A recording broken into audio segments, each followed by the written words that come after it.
ॐ श्री गणेशाय नमः।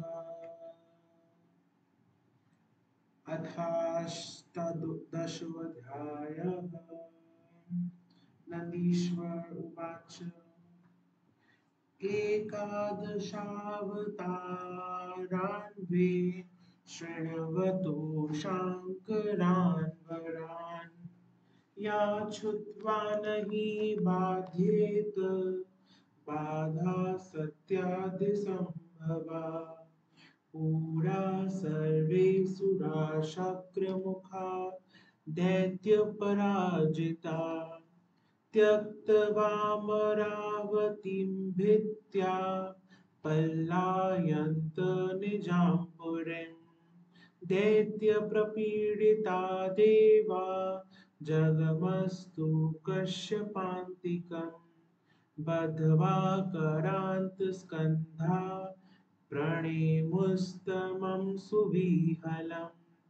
सुनुत्वा तं सुरा सर्वे कृत्वा विज्ञतिमादरात् सर्वे निवेदयामासु सर्वदुःखं तत्पराजयम् ततः स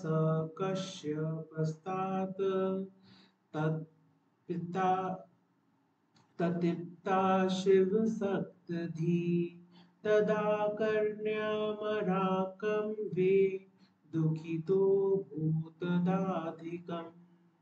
तानश्वासस्य मुनिसोऽथ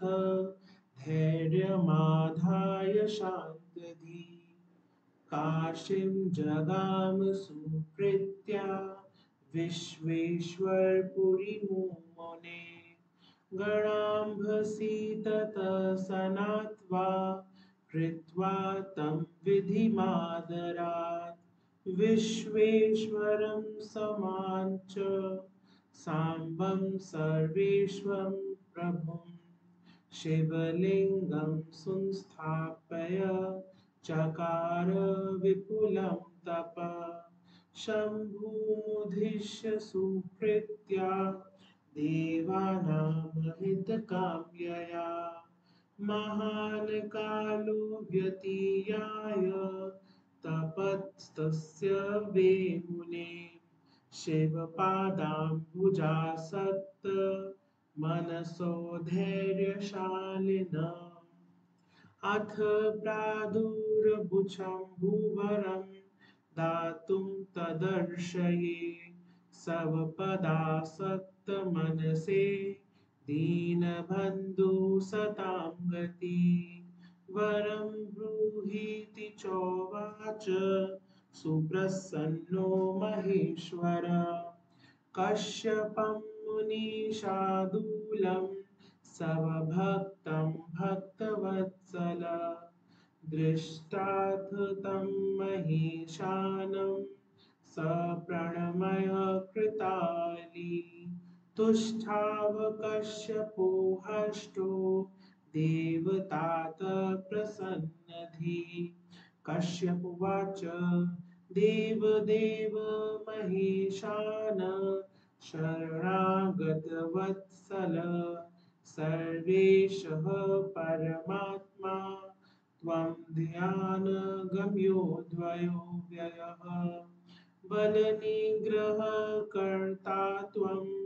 महेश्वर सतां गति दीनबन्धुदया सिन्धु भक्तर्षणदक्षधी एते सुरास्तुवोदीया हि तव दत्ताक्षविशेषत दैत्ये पराजिता साध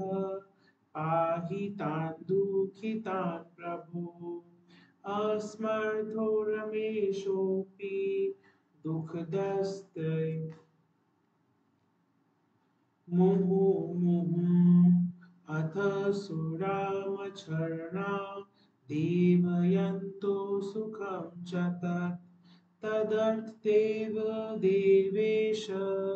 देवदुःखविनाशक तव पूरितां तपोनिष्ठां प्रसन्नाथ तवासदं शरणं ते प्रपन्नोऽस्मि सर्वथाहं महेश्वर कामं मे पूरय स्वामिन्दुः दुःखं विनाशय पुत्रदुःखेक्ष देवेश दुःखितोऽहं विशेषतः सुखिनं कुरु मामिष सहायस्त्वं दिवोकसां भूतवामं सुतानाथ देवयक्षपराजिता दैत्यमहाबले शम्भो सुरानन्दप्रदो भव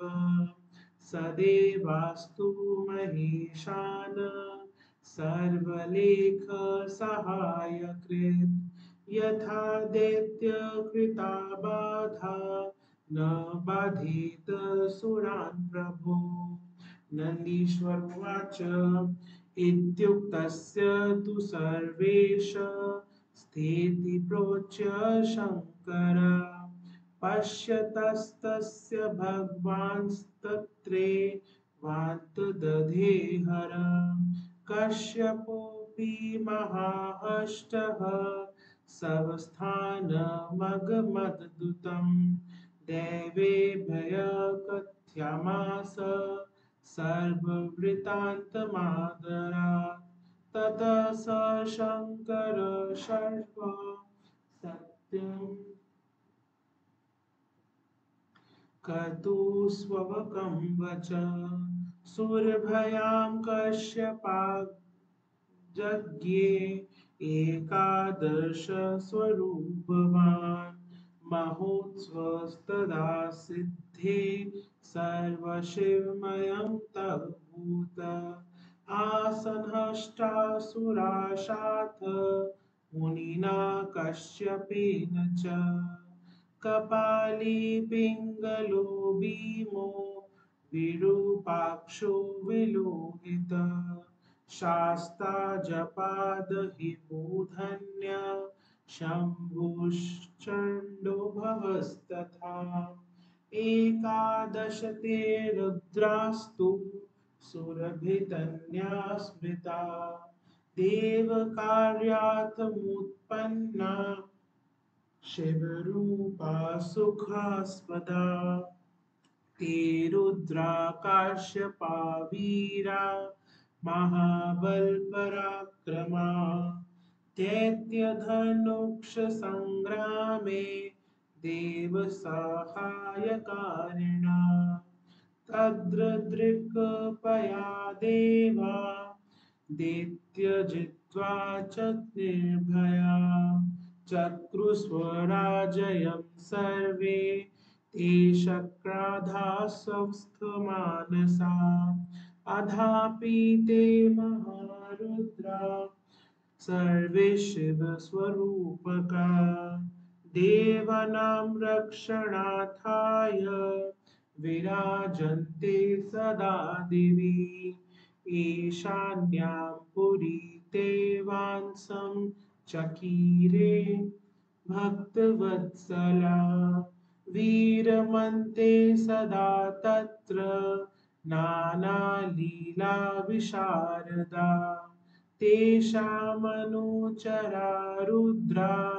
कोटिशः परिकीर्तिता सर्वत्र संस्थितास्तत्र त्रिलोकेष्वभिभागशः इति ते वर्णितास्तात अवतारास्तातावतारा शङ्करस्य वे एकादशमिता रुद्रा सर्वलोकसुखावहा इदमाख्यानममलं सर्वपापप्रणाशकम् धन्यं यशस्यमायुष्यं सर्वकामप्रदायकम् य इदं शृणुयातात श्रावयेद्वा समाहितम् इह सर्वसुखं भुक्त्वा ततो मुक्तिं लभेत स।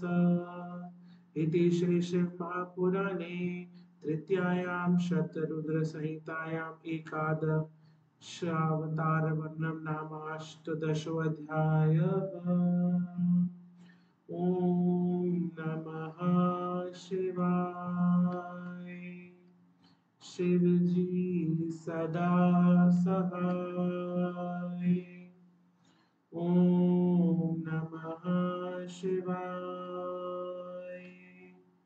गुरुजी सदा सहाय। जय गुरुजी।